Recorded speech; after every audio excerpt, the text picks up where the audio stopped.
बिस्मिल्लाहिर्रहमानिर्रहीम, अस्सलाम वालेकुम। आप देख रहे हैं द नैरेटिव। मेरा नाम है उबैद शाह। नाजरीन, आज हमें ज्वाइन किया है उसामा गाजी साहब ने। किसी तारुफ के मोहताज नहीं हैं, सीनियर एनालिस्ट हैं। उसामा भाई, thank you so very much for joining us. हमें ये बताइएगा, इमरान खान साहब पे थोड़ी सी रोशनी डालें। क्या फ्यूचर देख रहे हैं 2024 के इलेक्शन में? चेयरमैन पीटीआई को देख रहे हैं आप? मुझे नहीं लगता कि उनको इलेक्शन कंटेस्ट करने दिया जाएगा। ज़ाती हैसियत में नहीं कर सकेंगे, लेकिन तहरीक-ए-इंसाफ के लिए कहीं न कहीं कोई न कोई रास्ता मुझे लगता है कि ज़रूर रहेगा। क्योंकि उसके बगैर इलेक्शन नहीं हो पाएँगे। यानी वो इलेक्शन नहीं होगा, वो कुछ और होगा। और उससे फिर मामलात नहीं चल सकेंगे। जिस तरह हमने 16 महीने में देखा है, जिस तरह अभी बात हो रही है, एक नेशनल गवर्नमेंट की बात हो रही है, सारे उसमें इकट्ठे नज़र आ रहे हैं। अभी पीपल्स पार्टी चाहे बयानात इस तरह के दे रही है, लेकिन आगे चलकर वो भी किसी न किसी सूरत में साथ होंगे। तो कोशिश तो यही है, जितनी भी दफ़ा इलेक्शन डिले हुए उसमें भी यही मंतक थी, यही सोच थी कि किसी न किसी तरह से तहरीक-ए-इंसाफ को बिल्कुल माइनस किया जा सके। इमरान खान साहब को तो समझते हैं हमने कर दिया है, उनको इलेक्शन नहीं लड़ने देंगे। लेकिन बात ये है कि तहरीक-ए-इंसाफ जब तक है, बल्ला जब तक मौजूद है, तो तब तक तहरीक-ए-इंसाफ के बहुत ज़्यादा चांसेस नज़र आ रहे हैं। तहरीक-ए-इंसाफ दिन-ब-दिन मजबूत होती नज़र आ रही है। जितना आप इलेक्शन डिले कर रहे हैं, पिछले 2 साल से तहरीक-ए-इंसाफ की मकबूलियत बढ़ रही है। तो उस लिहाज से तो लग रहा है कि तहरीक-ए-इंसाफ, मुझे लगता है कि फ्री एंड फेयर इलेक्शंस तो नहीं होंगे, ये तो वाज़ेह है। लेकिन उसके बावजूद तहरीक-ए-इंसाफ का ज़ोर बहुत ज़्यादा है और बड़ा मुश्किल हो चुका है इस वक़्त चीज़ों को मैनेज करना। पीपल्स पार्टी, आप समझते हैं वो एक सॉफ्ट कॉर्नर तो रख रही है? गाहे बगाए बयानात आते हैं पीपल्स पार्टी की तरफ से, तो उस पर आप क्या कहेंगे? पीपल्स पार्टी तो खुद खुद it seems like they are themselves in hot waters. उनका मसला पीपल्स पार्टी का असल में ये है कि वो समझ रहे थे कि जो पोजीशन इस वक्त नून लीग की है, या जिस पोजीशन पर नून लीग को खिलाया जा रहा है, या जिसको वो लाडला कह रहे हैं, वो खुद उस पोजीशन पर आना चाह रहे थे। आपको याद होगा जरदारी साहब ने एक बयान दिया था कि जी हमसे कहते हैं कि जी बताओ, तो हमने कहा है कि पहले इसको हटाओ, फिर हम बताएंगे, फार्मूला दो, फार्मूला दो। तो ये मामला उस तरफ से है। फिर जाहिर है कि दोनों इकट्ठे हुए, और फिर जिस तरह वो ख्वाजा आसिफ का भी बयान है, दीगर बयान भी हैं, आगे चलकर और भी चीजें सामने आ जाएंगी। अब तो पीपल्स पार्टी खुर्शीद शाह साहब भी बता रहे हैं कि हमें माफ कर दो, हमसे गलती हो गई। फिर सिंध हाउस और ये सब कुछ आपके सामने है कि उस वक्त ये सारे इकट्ठे हो गए थे। अब मसला ये हुआ कि पीपल्स पार्टी को लगता है कि जनाब वो तो उस पोजीशन में नून लीग चली गई है। अच्छा, अब उनको खतरा ये है कि कहीं सिंध में हमें और ज्यादा महदूद ना कर दिया जाए। तो वो एक, यूं समझिए कि निगोशिएटिंग पावर होती है ना, जिस तरह वो बढ़ा रहे हैं कि कम से कम सिंध तक तो हम रह लें, आप उस लेवल पर जाकर तो बात करें। यानी अभी से ही हमें बिल्कुल नथी कर दिया जाएगा। जिस तरह आप देख रहे हैं, कोई बाप पार्टी है, या फजलुर रहमान साहब है, या अवामी नेशनल पार्टी, या दीगर जो जमातें थी साथ इकट्ठी, तो वो कम से कम ये समझते हैं कि हमें उस लेवल तक तो ना गिरना पड़े। तो इसलिए वो सिर्फ ये बात कर रहे हैं। वरना ये सारे सेटअप में भी चंद हफ्ते पहले तक आपने देखा है कि सब कुछ था, ठीक था, और वो भी कह रहे थे जी ये तहरीक इंसाफ तो होनी ही नहीं चाहिए, जो कुछ इन्होंने कर दिया है, और बिल्कुल इमरान खान के खिलाफ बहुत ज्यादा जा रहे थे। तो सिर्फ वो इसलिए ये काम कर रहे हैं कि उनके लिए थोड़ी सी अब स्पेस बन सके। ये तो उन पर उनको नजर आ गया है कि अब जो शफकत का हाथ है वो अब कहीं और है, बाप कहीं और जा चुका है। तो लिहाजा अब यही बाप था जिसके साथ पीपल्स पार्टी मिल गई थी, अब वही बाप है जो नून लीग की गोद में, या नून लीग उनकी गोद में चली गई है। तो ये खेल उनको भी समझ आ रहा है जरदारी साहब को। तो वो सिर्फ चाहते हैं कि कम से कम हमारे पास सिंध रहेगा तो हमारी बचत रहेगी। ये वजह है कि वो इस तरह के बयान दे रहे हैं। नून लीग और एमक्यूएम ने वहां पर जो इल्हाक किया आपस में इलेक्शंस के लिए, उसमें आप क्या समझते हैं कि पीपल्स पीटीआई तो वहां से भी पीटीआई ने कॉन्टेस्ट किया था और काफी अच्छे नंबर्स आए थे। पीपल्स पार्टी को कितना डैमेज होगा? एमक्यूएम क्या वोट ले पाएगी? बहुत मुश्किल है। मुझे ये लगता है कि एमक्यूएम ने जिस तरह कंटेस्ट ही नहीं किए इलेक्शंस, तो उनके जो वोटर्स हैं पीपल्स पार्टी में, तो वो कभी भी नहीं वोट करेंगे। लेकिन ये जरूर है कि कुछ उनके वोटर तहरीक इंसाफ की तरफ आ सकते हैं।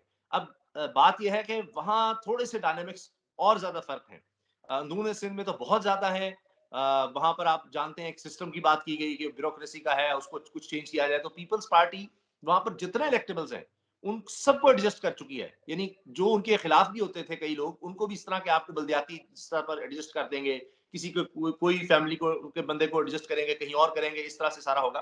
तो वहां सारी ट्रांसफर पोस्टिंग और सब उन्होंने अपने हाथ में इस तरह से रखी होती है, पूरा सिस्टम है वहां पर। तो वो उनका बड़ा मजबूत है। और मुझे नहीं लगता कि शहरी इलाकों में भी उनको कोई इतनी मुश्किल होगी। यानी जो उनका वोट बैंक है वो पीपल्स पार्टी के साथ इंटैक्ट रहेगा। अभी आपने देखा मेयर में भी उन्होंने क्या किस तरह से खेल दिया और गेम कर लिया। तो एमकेएम बहुत ज्यादा गेन नहीं कर सकेगी। ये जरूर है कि अभी ये जो उनकी हालत रही है कि उनको इलेक्शंस का बैकआउट करना पड़ा, इससे वो जरूर निकल आएगी। नून लीग का उनके साथ इल्हाक होना या सीट एडजस्टमेंट होना, इसका कोई खास फायदा नहीं होगा एमक्यूएम को, और ना ही नून लीग को। सिर्फ ये मकसद है कि इस तरह से जाकर दिखाना कि शायद थोड़ी सी सीट एडजस्टमेंट में कोई एक आध सीट वहां पर नून लीग को मिल जाती है, तो हम ये दिखाएं कि हम एक नेशनल पार्टी है, सिर्फ पंजाब की अंदरूनी पंजाब की पार्टी हम नहीं है। और तो इस तरह का एक इंप्रेशन देने की कोशिश है। तो मुझे नहीं लगता ना तो उससे एमकेएम को कोई फायदा होगा ना ही नून लीग को, बल्कि लोग जो है, जो मैं फील कर रहा हूँ, सिर्फ ये नहीं कि तहरीक इंसाफ के जो वोटर्स हैं वो तो ज़ाहिर है और ज़्यादा मोटिवेट होंगे कि अच्छा ये सारे इकट्ठे हो रहे हैं। यही इमरान खान कहते होते थे कि जी ये सारे चोर हैं, ये सब इकट्ठे हो जाएंगे, इकट्ठे हो जाएंगे। तो उनका वोट बैंक अपनी जगह रहेगा, लेकिन इससे तहरीक इंसाफ का वोट बैंक और ज़्यादा इंक्रीज होगा। और नून लीग का जो उनका डाई हार्ड वोटर कहें या उनके कारकुन है, वो आप थोड़ा सा देखेंगे डिसहार्टन होंगे। अभी भी उनके दरमियान क्रैक्स नजर आ रहे हैं आपको, जिस तरह बशीर मेमन साहब को अचानक से सदर बना दिया गया क्योंकि उन्होंने बड़ी जी। खिदमात दी थी, तो उसमें भी आपने देखा कि लीडरशिप में आपस में इख्तिलाफात है, तो लिहाजा दोनों को कोई खास फायदा नहीं होगा इससे। बिल्कुल ठीक है। लाडले लाडले की बहुत ज्यादा लफ्जी गोलाबारी चल रही है एक दूसरे के ऊपर। ये लाडला तो आपको मालूम है पहले खान साहब के बारे में कहा जाता था, अभी लाडले जो है वो नवाज शरीफ साहब नजर आ रहे हैं सबको। तो ये क्या फ्यूचर में क्या ये एक पॉलिटिकल टर्मोइल जैसी कैफियत पैदा हो जाएगी? इस पर आप क्या कहेंगे कि पीपल्स पार्टी का क्या फ्यूचर देख रहे हैं आप? क्योंकि लाडले तो हैं मियां साहब, अभी लग रहे हैं उनको अचानक बलूचिस्तान का भी बहुत अच्छे से ख्याल आ गया है, वो उसकी भी तकदीर बदलने को चले। देखिए पीपल्स पार्टी जिस तरह मैंने अर्ज किया ना कि अभी वो उनको लग रहा है कि जो उनके ख्वाब थे वो तो पूरे होते उनको नजर नहीं आ रहे थे। लेकिन जाहिर है कि जब अगर ऐसी पोजीशन आती है कि इनको फिर तहरीक इंसाफ के खिलाफ इत्तेहाद करना पड़ता है, तो ये आपको फिर इकट्ठे नजर आ जाएंगे। और इसमें ये नहीं है कि मैं ये अर्ज करूं कि जी मेरा कोई बड़ा तज्जिया है, ये माजी आपके सामने है सारा, अभी हाल ही में देख जी। लीजिए। तो इसमें तो कोई प्रिडिक्शन वाली बात ही नहीं है कि जी सही या गलत वाली, ये तो माजी है। और आप देख लीजिएगा, और कोई एक दफा नहीं बहुत दफा इन्होंने एक दूसरे के खिलाफ शदीद तरीन इल्जामात करप्शन के और दिहाइयों पर मबनी है, और फिर उसके बाद इकट्ठे होना 2008 के बाद आप देखिए काबीना में इकट्ठे होना, फिर पता लगना हो हमने तो जनाब अलग अलग रहना है ताकि बोर्ड हमारा रह सके, अलग अलग खेले। तो ये इनका काम चलता रहा। फिर 2013 से आपने आगे ऑनवर्ड्स देखा कि कोई खास एक दूसरे के खिलाफ उस तरह की कार्रवाई नहीं हुई। ये जो जाली अकाउंट्स हम देखते हैं, तोशाखाना देखते हैं, एक दूसरे को तहरीक जाते रहे 2008 के बाद भी, वो गाड़ियों वाला मसला, यूसुफ गिलानी वाला। तो ये इनके लिए कोई मसला नहीं है। शादियों में आप देख लीजिए इनकी बॉडी लैंग्वेज बता रही होती है किटे, तो वो मसला नहीं है। सिर्फ ये है कि चलें दौड़ अपनी अपनी लगाकर और उसके बाद हम निगोशिएट करें। तो पीपल्स पार्टी जो है वो सिंध में काफी हद तक मुझे लगता है, खासतौर पर अंदरूनी सिंध में उनको इतना ज्यादा इशू नहीं है। और वो ये समझ रहे हैं कि अच्छा बाहर वाली कहानी तो अब गई, तो हम वहां पर उसको मजबूत रख सकें ताकि हमारे पास सिंध गवर्नमेंट रहे, या आगे हमने अगर इकट्ठे आना है तो उसी हिसाब से हमें वजारतें भी फिर हम निगोशिएट करेंगे कि हमारे पास इतनी ज्यादा है, या अपोजिशन भी अगर हम करते हैं तो हम तगड़ी जरा पोजीशन में हो और हमसे निगोशिएट हो सके। वो अपोजिशन में भी होंगे तो फ्रेंडली होंगे। असल खतरा सबको असल में तहरीके इंसाफ से ही है कि वो इस पोजीशन में ना निकल जाए कि जनाब हम सब मिलकर भी हुकूमत ना बना सकें। ये असल खतरा है, असल कहानी है जिसके लिए सारी भागदौड़ हो रही है। बाकी तो ये सारा आप इसको नूरा कुश्ती कह लें, इन बयान को जिस तरह भी आप ले लें। जहां तक मियां नवाज शरीफ साहब की लाडले वाली बात है, देखें इमरान खान साहब पर 2018 के इलेक्शन के बाद सिलेक्टेड का बना, और उससे पहले आप देख लीजिए 2013 के इलेक्शन में किसी ने नहीं कहा कि खैबर पख्तूनख्वा का क्या मामला था। और फिर ये पहली दफा पाकिस्तान की तारीख में हुआ कि जी एक ही जो पार्टी है उसको दूसरी दफा खैबर पख्तूनख्वा में गवर्नमेंट मिल रही है, पाकिस्तान की तारीख में नहीं हुआ। तो 2013 के इलेक्शन नून लीग कहती है फ्री एंड फेयर थे, उसमें भी खैबर पख्तूनख्वा में तो आए, तो क्या उस वक्त भी वो लाडले थे? और मियां साहब की हवाला जो है वो है 40 साल के लाडले का, और वो अब वो नहीं दो सकते। वो अब इस उम्र में आकर भी, आखिर में जाकर भी उनको ये लग रहा है कि अब यानी ये उनका सियासत का एक पावर प्ले चल रहा है। तो अब वो आगे तो एक जानशीनी की तरफ ले जाना चाह रहे हैं ना, तो वो इतना बड़ा दाग है कि वो सारी उम्र इसको नहीं धो पाएंगे। कि ये हमेशा लाडले थे, कभी आईजीआई बनाते थे और उसके बाद ये सारा चलते रहे एस्टैब्लिशमेंट के साथ मिलकर, और आज भी इन्होंने सिर्फ वो वक्ती तौर पर था, अपने केसेस खत्म करवाने के लिए, डील के लिए प्रेशर था, और जो ही मौका मिला तो एक्सटेंशन भी दे दी, वापस भी आ गए और लाडली बन गए। तो मियां साहब अब डॉन की खबर है जिस तरह से, और उसको ड्राइव भी नहीं किया गया कि उससे बड़े परेशान है कि उन पर लाडले का टैग है, लेकिन मुझे नहीं लगता अब ये सारी उम्र उनसे धुल सकेगा। बिल्कुल एग्जैक्टली आप ठीक कह रहे हैं, दुरुस्त फरमाया आपने। ये बताइएगा पीपल्स पार्टी की क़यादत तो बिल्कुल पक्का की हुई थी कि बिलावल साहब को ही वजीर आजम देखना चाहते हैं। आपका तज्जिया क्या कहता है, वजीर आजम कौन होंगे? बड़ा मुश्किल सवाल है। देखिए अभी तो डिपेंड करता है इलेक्शंस पर, और जो मुझे अभी लग रहा है, मेरा ख्याल है कि सबके लिए सरप्राइज होगा, क्योंकि चीजें लेकिन अभी फ्री एंड तक जो फेयर मैनेज हो सकती। तो नहीं है ना उसामा भाई, इसे आपने ही फरमाया, मैं इसीलिए आपसे पूछ रहा हूँ कि तज्जिया आपका क्या कहता है? हवाओं का रुख तो एक ही तरफ नजर आ रहा है, उसके अंदर क्या बनेगा? वजीर आजम कौन होंगे?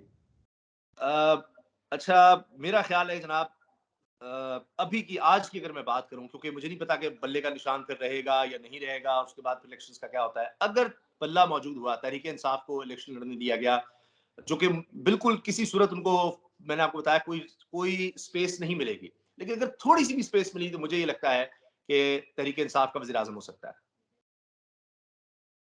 That's wonderful. बिल्कुल ठीक है, thank you so very much. Usama साहब, एक आखिरी सवाल आपसे शेख रशीद साहब के हवाले से, उनका फ्यूचर आप क्या देख रहे हैं? बहुत ज्यादा आपको पता है वो तो ही is an important character of politics. Sheikh Rashid साहब का क्या फ्यूचर देखते हैं आप? शेख रशीद साहब मुझे लगता है कि आप थोड़ा-सा पीछे होंगे सियासत से और शायद अपने भतीजे को वो आगे रखें कुछ अरसे के लिए, जो कि ख़ास तौर पर अभी आपने देखा है ताज़ा उनके बयानात से कंट्रोवर्सी हुई है, तो वो थोड़ा जी, शायद पीछे निकल जाए और वक़्त बदलने का इंतज़ार करें। जैसे हमने किया कि अगर तहरीक इंसाफ इस पोज़ीशन में आ जाती है और शायद ये कोशिश होगी कि इमरान खान साहब तो इलेक्शन ना लड़ सकें और अगर वो नहीं भी लड़ते और किसी भी तरह से इलेक्शन हो जाते हैं और तहरीक इंसाफ आगे आ जाती है, तो फिर शेख रशीद साहब को आप दोबारा एक्टिव देखेंगे। अदरवाइज़ शायद वो इतने ज़्यादा आप देख रहे हैं इंटरव्यूज नहीं दे रहे, उस तरह नहीं कर रहे। और देखिए तहरीक इंसाफ अगर जीत जाती है तो फिर इमरान खान साहब को अगर नाअहल भी किया गया होगा तो वो चीजें बदल सकती है और फिर इमरान खान साहब वज़ीर-ए-आज़म बन सकते हैं। लेकिन अभी तो फैसला ये है कि किसी भी तरह से उनको कोई स्पेस नहीं देनी। मगर मेरा तजिया इस बात पर बेस करता है कि ये पिछले 2 साल से फैसला हो चुका है, लेकिन हकीकत आपके सामने है।